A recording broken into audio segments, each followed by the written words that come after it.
അസ്സലാമു അലൈക്കും. എല്ലാ മാന്യ പ്രേക്ഷകർക്കും മുസ്ലിം വിശ്വാസം എന്ന ഈ ചാനലിലേക്ക് സ്വാഗതം. ഈ ചാനലിനെ കുറിച്ച് ഇതുവരെയും അറിയാത്തവർക്കായി കുറച്ച് കാര്യങ്ങൾ പറയാം. ഇത് ഇസ്ലാം മതവിശ്വാസികൾക്ക് മതത്തെക്കുറിച്ച്, പ്രത്യേകമായി മതത്തിലെ കർമ്മശാസ്ത്ര വിധികൾ, അതുപോലെ പരിശുദ്ധ ഖുർആനിലെ ആയത്തുകളുടെ വിവരണങ്ങൾ, തഫ്സീറുകളെ അടിസ്ഥാനമാക്കിയുള്ള വിവരണങ്ങൾ, ഇസ്ലാമിക ചരിത്രങ്ങൾ, ഇസ്ലാമിക വിശ്വാസ സംബന്ധമായ കാര്യങ്ങൾ, ഒരു മനുഷ്യൻ്റെ തൊട്ടിൽ മുതൽ കട്ടിൽ വരെ എന്ന വിധത്തിൽ പരിശുദ്ധ ഖുർആൻ നിഷ്കർഷിച്ചിട്ടുള്ള നിയമവ്യവസ്ഥകൾ മുതലായവ അറിയാവുന്നവരെ കൊണ്ട് അറിയാത്തവർക്ക് പറഞ്ഞു കൊടുക്കാനുള്ള ഒരു വിജ്ഞാനവേദി എന്ന നിലയിലാണ് ഈ ചാനൽ മുന്നോട്ട് കൊണ്ടുപോകുന്നത്. നിരവധിയായ ഉസ്താദുമാർ ഇതിനു വേണ്ടി കണ്ടൻറ്റുകൾ നൽകി വരുന്നു. ആയതുകൊണ്ട് തന്നെ ഈ ചാനൽ ദീനി പ്രബോധനം എന്ന രീതിയിൽ ആരുടെയെങ്കിലും കയ്യിലെത്തിയാൽ അത് ഒന്ന് സബ്സ്ക്രൈബ് ചെയ്യുകയാണെങ്കിൽ കൂടുതലായിട്ടുള്ള വിവരങ്ങൾ നിങ്ങൾക്ക് ലഭ്യമാക്കുന്നതിനും, അതേപോലെ അത് ഷെയർ ചെയ്യുകയോ ലൈക്ക് ചെയ്യുകയോ ചെയ്താൽ കൂടുതലായ ആളുകളിലേക്ക് എത്തിക്കുന്നതിനും ഉപകാരപ്പെടും. അള്ളാഹു തൗഫീക്ക് നൽകട്ടെ. ഇനി നമുക്ക് വീഡിയോയിലേക്ക് കടക്കാം. മനുഷ്യരായ നമുക്ക് അള്ളാഹു ദുനിയാവിൽ ഒരുപാട് സൗകര്യങ്ങൾ ചെയ്തു തന്നു, ഒരുപാട് അനുഗ്രഹങ്ങൾ ചെയ്തു തന്നു. പരിശുദ്ധ ഖുർആൻ പറയുന്നത് വൈൻ തഅദു നീമത്തല്ലാഹി ലാ തുഹ്സുഹ. അള്ളാഹുവിൻ്റെ അനുഗ്രഹങ്ങളെക്കുറിച്ച് നിങ്ങൾ എണ്ണി തിട്ടപ്പെടുത്താൻ ശ്രമിക്കുകയാണെങ്കിൽ നിങ്ങൾക്കതിന് കഴിയില്ല എന്നാണ് അള്ളാഹു പറയുന്നത്. ഇത്രമാത്രം അനുഗ്രഹങ്ങൾ അള്ളാഹു വാരിക്കോരി തന്നിട്ടുണ്ട്.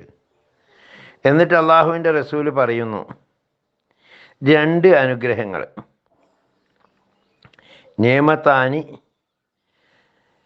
കസീറുൻ അൻഹുമ മഹ്ബൂൻ എന്ന് തുടങ്ങുന്ന ഹദീസിൽ വരുന്നത്, രണ്ട് അനുഗ്രഹങ്ങൾ ജനങ്ങളിൽ അധിക പേരും അതിനെക്കുറിച്ച് ബോധ്യവാന്മാരല്ല, ബോധമുള്ളവരല്ല.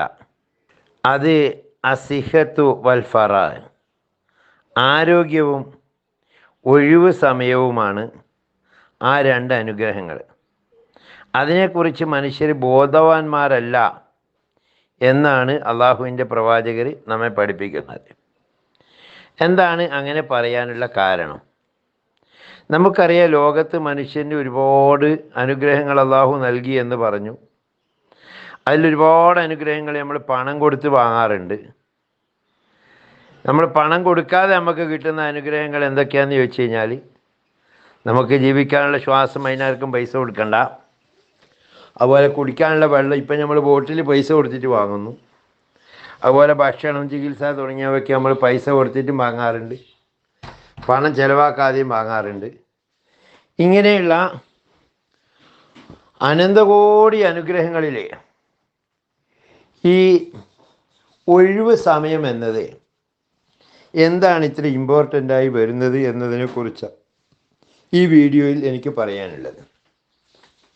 നമുക്കറിയാം, ഒരു ദിവസം എന്ന് പറഞ്ഞാൽ 24 മണിക്കൂറാണ്. അതിൽ 12 മണിക്കൂർ പകലും 12 മണിക്കൂർ രാത്രിയായിട്ട് നമ്മൾ കണക്കാക്കുന്നു. ഇവിടെയുള്ള ഒരുപാട് മനുഷ്യർ, ചിലർ പറയാറുണ്ട്, സമയം പോക്കാൻ വേണ്ടി ഞാൻ ക്രിക്കറ്റ് കാണാൻ പോയി, അല്ലെങ്കിൽ ഞാൻ സിനിമ കാണാൻ പോയി എന്ന് പറയുന്ന ഒരു വിഭാഗം. വേറെ ചിലർ ഒന്നിനും സമയം കിട്ടിയില്ല, എന്താ നീ ഇന്നലെ എന്നെ വിളിക്കാതെ എന്ന് ചോദിക്കുമ്പോൾ അവർ പറയും എനിക്ക് സമയം കിട്ടിയില്ല. അങ്ങനെ ഒരു വിഭാഗം. ഞാൻ ഇന്ന് ഉറങ്ങി സമയം കഴിച്ചു എന്ന് പറയുന്ന വേറൊരു വിഭാഗം. ഇവർക്കെല്ലാവർക്കും ഉള്ളത്, ഈ സമയം വേസ്റ്റായി കളയുന്നവനുള്ളത്, അതുപോലെ തന്നെ ഒന്നിന് സമയം കിട്ടാത്തവനുള്ളത്, രാവിലെ ഓഫീസിലേക്ക് പോകുന്നവരും വൈകിട്ട് വന്നിട്ട് ബാക്കിയുള്ള കാര്യങ്ങൾ ചെയ്യേണ്ടവരും എല്ലാവർക്കും ഉള്ളത് 24 മണിക്കൂറാണ്. പകൽ 12ഉം രാത്രി 12ഉം എന്ന് പറയുന്ന 24 മണിക്കൂർ. ഒരുപാട് ഉയർന്ന റാങ്കിലുള്ള ഉദ്യോഗസ്ഥന്മാരെ നമുക്കറിയാം, പ്രത്യേകിച്ച് സ്വകാര്യ സെക്ടറുകളിൽ. അവർക്കെന്ന് പറഞ്ഞു കഴിഞ്ഞാൽ ദിവസം 2-3 ലക്ഷം രൂപയൊക്കെ ശമ്പളം വാങ്ങുന്നവരുണ്ട്. അവർക്കും ഈ പറഞ്ഞ പോലെ 24 മണിക്കൂറേ ഉള്ളൂ. അതേസമയം ഒരു വരുമാനമില്ലാത്ത ആയിരക്കണക്കിന് ലക്ഷക്കണക്കിന് പേര് നമ്മുടെ രാജ്യത്ത് തന്നെയുണ്ട്. ഇവർക്കും 24 മണിക്കൂറാണ്. അപ്പം അള്ളാഹു ദുനിയാവിൽ മനുഷ്യന് നൽകിയ അനുഗ്രഹങ്ങളിൽ വെച്ച് ഏറ്റവും വലിയ അനുഗ്രഹം സമയം തന്നെയാണ്. സമയത്തിൻ്റെ വില എന്താണെന്ന് നമ്മൾ മനസ്സിലാക്കണം. അതായത് ഒരു മനുഷ്യൻ സാധാരണ രീതിയിൽ ജീവിക്കുക എന്ന് പറഞ്ഞു കഴിഞ്ഞാൽ അഹ്മാർ ഉമ്മത്തി സിത്തീൻ വസബീൻ, എൻ്റെ സമുദായത്തിൻ്റെ വയസ്സ് 60-ൻ്റെയും 70-ൻ്റെയും ഇടയിലാണെന്ന് പ്രവാചകർ സല്ലല്ലാഹു അലൈഹി വസല്ലമ പഠിപ്പിക്കുന്നു. അതേസമയം ഈ 60-ൻ്റെയും 70-ൻ്റെയും ഇടയിൽ ആയുസ്സുള്ളവർ ചിലപ്പോൾ കൂടിയാൽ ചിലരെ പറ്റി നമ്മൾ പറയും ശതാബ്ദി ആഘോഷിക്കാൻ പോവുകയാണ്. അപൂർവത്തിൽ അപൂർവമാണ് അങ്ങനെ സംഭവിക്കുന്നത്. 1000-ൽ ഒരാൾ 100 വയസ്സ് പൂർത്തിയാക്കുമായിരിക്കും. അല്ലെ ചിലർ 110 വയസ്സിൽ മരിച്ചു എന്നൊക്കെ പറഞ്ഞ് പത്രത്തിൽ അത്ഭുത വാർത്ത വരാറുണ്ട്. എങ്ങനെ കൂട്ടിയാലും വളരെ കുറഞ്ഞ വയസ്സിൽ മരിച്ചു പോകുന്നവരുമുണ്ട്. ഈ പറഞ്ഞ എല്ലാവർക്കും ദിവസം ഒരേപോലെയാണ്. അപ്പം ഇങ്ങനൊരു സാധാരണ രീതിയിൽ ഒരു 65-70 വയസ്സായ ഒരാൾ, അയാൾക്കൊരു രോഗം ബാധിക്കുന്നു, അയാൾ ഹോസ്പിറ്റലിലാക്കുന്നു. അവിടെ നിന്ന് വിദഗ്ധ ഡോക്ടർ പരിശോധിച്ചിട്ട് പറയുന്നു ഒരു അർജൻറ്റായിട്ടൊരു ഓപ്പറേഷൻ നടത്താനുണ്ട്, അത് ചെയ്തു കഴിഞ്ഞാൽ മാത്രമേ ഇദ്ദേഹം ബാക്കിയാവുകയുള്ളൂ.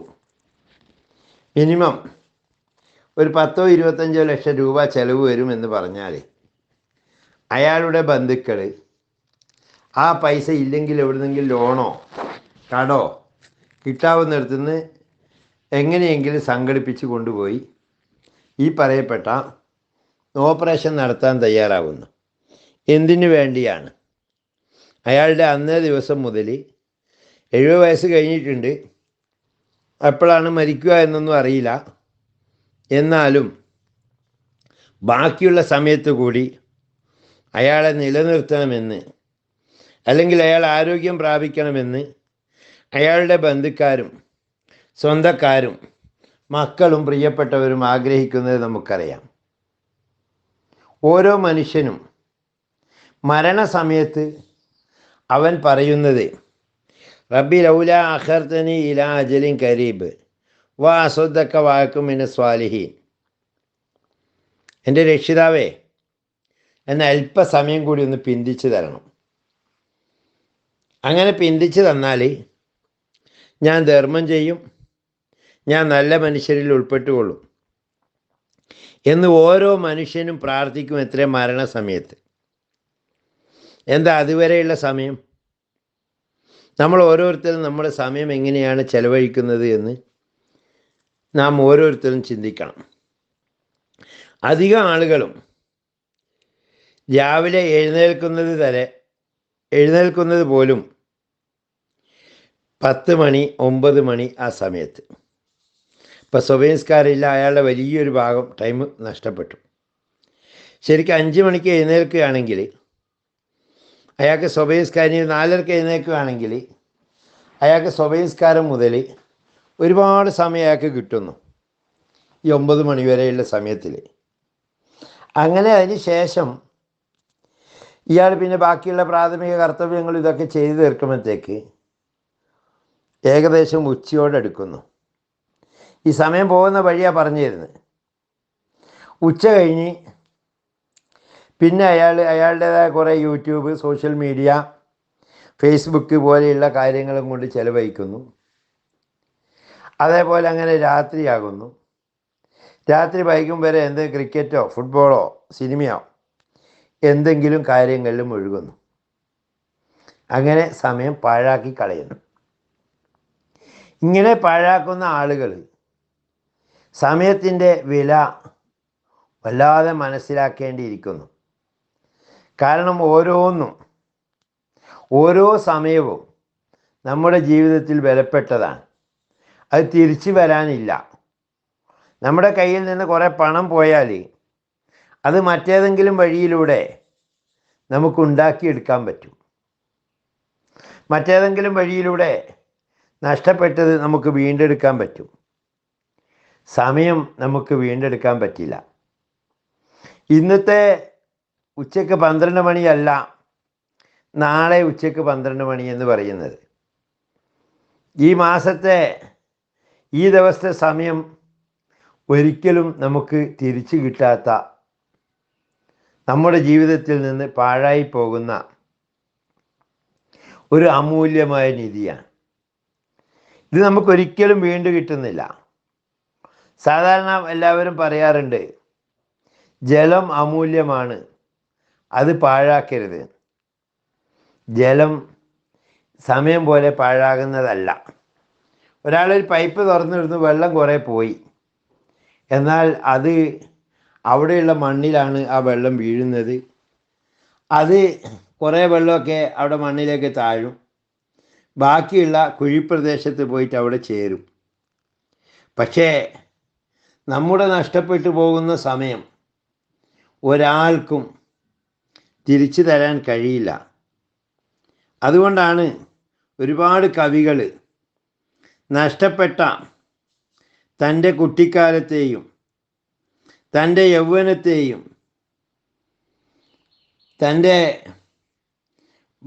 കഴിഞ്ഞുപോയ വയസ്സിനെയും കുറിച്ച് സങ്കടപ്പെട്ട് കരയുന്നത്, നിരാശപ്പെടുന്നത്. എത്രയോ മഹാന്മാർ അവരുടെ ആയുസ്സിൽ പാഴായി പോയ കാലങ്ങളെക്കുറിച്ച് ഓർത്ത് വിലപിക്കുന്ന രോദനങ്ങൾ കവിതയായി വന്നിട്ടുണ്ട്. അതുകൊണ്ട് തന്നെ നമുക്ക് അള്ളാഹു ഭൂമിയിൽ താമസിക്കാൻ നൽകിയിരിക്കുന്ന ഈ സമയം അങ്ങേയറ്റം അമൂല്യമാണ്. അത് ഓരോ വ്യക്തിയും തിരിച്ചറിഞ്ഞുകൊണ്ട് തൻ്റെ ജീവിതത്തിൽ പ്രാവർത്തികമാക്കാൻ ശ്രമിച്ചിട്ടില്ല എങ്കിൽ അയാൾക്ക് പിന്നീട് കരയാൻ മാത്രമേ സമയമുണ്ടാവുകയുള്ളൂ. അള്ളാഹു കാത്തുരക്ഷിക്കട്ടെ. നമ്മൾ നല്ലത് മനസ്സിലാക്കാൻ സമയം കണ്ടെത്തുക, ആരെയെങ്കിലും സഹായിക്കാൻ സമയം കണ്ടെത്തുക, അള്ളാഹുവിനെ ആരാധിക്കാൻ സമയം കണ്ടെത്തുക. ഇതിനെല്ലാം സമയം കണ്ടെത്തിയിട്ടില്ലെങ്കിൽ പിന്നീടുള്ള സമയങ്ങൾ കരച്ചിലിൻ്റെ, രോദനത്തിൻ്റെ, പരാജയത്തിൻ്റെ, വിലപിക്കലിൻ്റെ സമയമായി മാറും. അള്ളാഹു സമയത്തെ സൂക്ഷിക്കുന്നവരിൽ നമ്മെ ഉൾപ്പെടുത്തുമാറാകട്ടെ. വ ആഖിറു ദഅ്വാനാ അൽഹംദുലില്ലാഹി റബ്ബിൽ ആലമീൻ. അസ്സലാമു അലൈക്കും വറഹ്മത്തുള്ളാഹി വബറകാതുഹു.